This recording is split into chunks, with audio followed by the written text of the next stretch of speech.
Hello everyone, आज़ाद high school की online classes में आपका स्वागत है।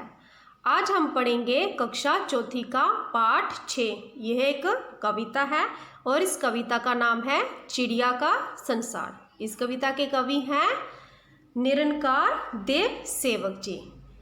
इस कविता में बताया गया है कि जब हम छोटे होते हैं तो हमारे ज्ञान का दायरा भी छोटा होता है। धीरे धीरे यह बढ़ता जाता है और हमें पता चलता है कि दुनिया बहुत बड़ी है। यानी कि जैसे जैसे हम बड़े होते जाते हैं तो हमें यह भी पता चलता जाता है कि हमारी दुनिया बहुत बड़ी है और हम इसे जानने और समझने के लिए बहुत उत्सुक रहते हैं। तो अब मैं आपको कविता पढ़कर सुनाऊंगी। सबसे पहले मेरे घर का अंडे जैसा था आकार, तब मैं यही समझती थी बस इतना सा ही है संसार। आकार होता है आकृति यानी कि शेप, संसार होता है दुनिया। तो चिड़िया जब एक अंडे के अंदर थी तो वह कहती थी कि मेरा घर का अंडे जैसा है आकार, कि उसका घर है वो अंडे के आकार के समान है। और चिड़िया ये समझती थी कि बस इतना सा ही है संसार, यानी कि वो सिर्फ अंडे को ही अपना संसार समझ बैठी थी। फिर मेरा घर बना घोंसला सूखे तिनकों से तैयार, तब मैं यही समझती थी बस इतना सा ही है संसार। फिर चिड़िया ये कहती थी कि जब मैं अंडे के बाहर निकली और मैंने देखा कि मेरा घर बना घोंसला। घोंसला क्या होता है? जो सूखे तिनकों से बनाया जाता है। यानी कि जब मैं घोंसले से बाहर निकली तो मैंने देखा कि मेरा घर घोंसला है जो सूखे तिनकों से तैयार है। तब भी मैं यही समझती थी बस इतना सा ही है संसार। तब भी चिड़िया जब घोंसले में आ गई तब भी चिड़िया को ये लगता था कि बस इतना सा ही है संसार। आगे है, फिर मैं निकल गई शाखों पर हरी भरी थी जो सुकुमार, तब भी मैं यही समझती थी बस इतना सा ही है संसार। शाखा, शाखा होती है टहनी, सुकुमार होती है कोमल। फिर आगे चिड़िया कहती है कि फिर मैं अपने घोंसले से पेड़ की टहनियों पर निकल पड़ी, कि पेड़ की टहनियों पर आ गई जो कि हरी भरी और कोमल थी। सुकुमार होती है कोमल। तब भी मैं यही समझती थी बस इतना सा ही है संसार। जब चिड़िया घोंसले से बाहर आई और पेड़ की टहनियों पर आ गई तब भी यही समझती थी कि बस इतना सा ही है संसार। आगे है, आखिर जब मैं आसमान में उड़ी दूर तक पंख पसार, तब समझ में मेरी आया बहुत बड़ा है ये संसार। पंख पसार होता है कि पंख फैलाकर। तो चिड़िया कहती है कि सबसे पहले उसका घर अंडे जैसा था, फिर उसका घर घोंसला बना और फिर घोंसले से पेड़ की टहनियों पर आ गई। लेकिन आखिर में जब चिड़िया आसमान में दूर तक पंख फैलाकर उड़ी, पंख पसार होता है कि पंख फैलाकर, तो आसमान में उड़ी तो फिर उसने क्या जाना? तब मैंने जाना कि ये संसार बहुत बड़ा है। तो चिड़िया कहती है कि जब मैं आसमान में पंख फैलाकर उड़ने लगी तो फिर मेरी समझ में आया कि ये संसार बहुत बड़ा है। आगे है, अभ्यास के लिए पाठ ज्ञान श्रुतलेख आकार, घोंसला, तिनका, सुकुमार, आखिर, पसार। आगे है मुख से। सबसे पहले चिड़िया का घर किस आकार का था? उत्तर है, सबसे पहले चिड़िया का घर अंडे के आकार का था। आगे है ख पाठ।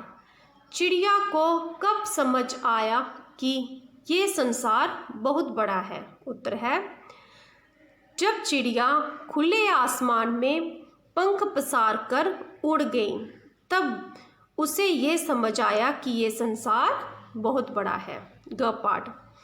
हमें संसार के विषय में अधिक से अधिक जानकारी कैसे मिल सकती है? इसका उत्तर है, हमें संसार के विषय में अधिक से अधिक जानकारी लोगों से अधिक संपर्क में रहने से मिलती है। आगे है कलम से। क पाठ। चिड़िया का पहला घर क्या था? इसका सही उत्तर है अंडा। ख पाठ। चिड़िया सूखे तिनकों से क्या बनाती है? इसका सही उत्तर है घोंसला। ग पाठ, घोंसले से निकलकर चिड़िया कहाँ आई? इसका सही उत्तर है शाखों पर। घ पाठ, आसमान में उड़ते ही चिड़िया ने किसके बारे में जाना? इसका उत्तर है संसार के बारे में। आगे है, नीचे दिए गए प्रश्नों के उत्तर लिखो। क पाठ, चिड़िया पहले क्या समझती थी? इसका उत्तर है चिड़िया पहले यही समझती थी कि बस इतना सा ही है संसार। ख पाठ, घोंसला किससे बना होता है? उत्तर है घोंसला सूखे तिनकों से बना होता है। ग पाठ, इतना सा ही है संसार पंक्ति द्वारा चिड़िया क्या कहना चाहती है? इसका उत्तर है जब चिड़िया का घर अंडा, घोंसला और पेड़ की टहनी था तब वह समझती थी कि बस इतना सा ही है संसार। आगे है, पेड़ की शाखाएं कैसी थी? उत्तर है पेड़ की शाखाएं कोमल थी। न पाठ, आसमान में उड़ने पर चिड़िया की समझ में क्या आया? उत्तर है आसमान में उड़ने पर चिड़िया की समझ में आया कि बहुत बड़ा है ये संसार। आगे है, कविता की पंक्तियां पूरी करो। पहले क पाठ, फिर मेरा घर बना घोंसला सूखे तिनकों से तैयार, तब मैं यही समझती थी बस इतना सा ही है संसार।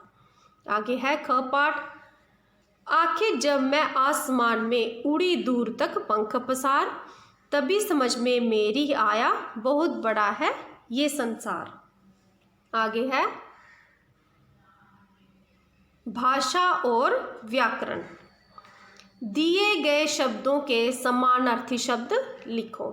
यहाँ पे एक एक शब्द दिए गए हैं, हमने इसके दो दो शब्द लिखने हैं खाली स्थान में। जैसे घर, घर को क्या क्या कहते हैं, क्या क्या समानार्थी शब्द है इसके? निवास, भवन। संसार के दुनिया, जगत। शाख, डाली, टहनी। आसमान के नभ, गगन। पंख के पर, कलंगी। आगे है, शब्दों से पहले जुड़कर उनके अर्थ में परिवर्तन या विशेषता लाने वाले शब्द उपसर्ग कहलाते हैं। सु उपसर्ग का प्रयोग अच्छे और कु उपसर्ग का प्रयोग बुरे के अर्थ में किया जाता है। आगे है, उपसर्ग जोड़कर शब्द बनाओ। जैसे सु दिया गया है, आगे शब्द दिए गए हैं। सु उपसर्ग को शब्दों के साथ जोड़कर हमने शब्द बनाने हैं, नए शब्द आगे खाली स्थान में लिखने हैं। जैसे सुकुमार, सुगंध, सुमति, ये हो गए। आगे कु दिया गया है, कु उपसर्ग के साथ इन शब्दों को लगाना है और शब्द बनाने हैं। जैसे कुमार्ग, कुविचार, कुदृष्टि। आगे है, रंगीन शब्दों के वचन बताओ। यहाँ बताने जो रंगीन शब्द दिए गए हैं उनके वचन बताने हैं। ये एक वचन है या बहुवचन। मेरे घर का अंडे जैसा आकार था, ये है एक वचन। सूखे तिनकों से घोंसला बना, ये है बहुवचन। चिड़िया शाखों पर बैठी है, ये भी है बहुवचन। ग पाठ, मैं पंख पसार कर उड़ गई, ये है एक वचन। तो ये था हमारा क्लास 4th का लेसन नंबर 6। अगर आपको ये वीडियो पसंद आई हो तो इसे शेयर और लाइक ज़रूर करें। Thank you.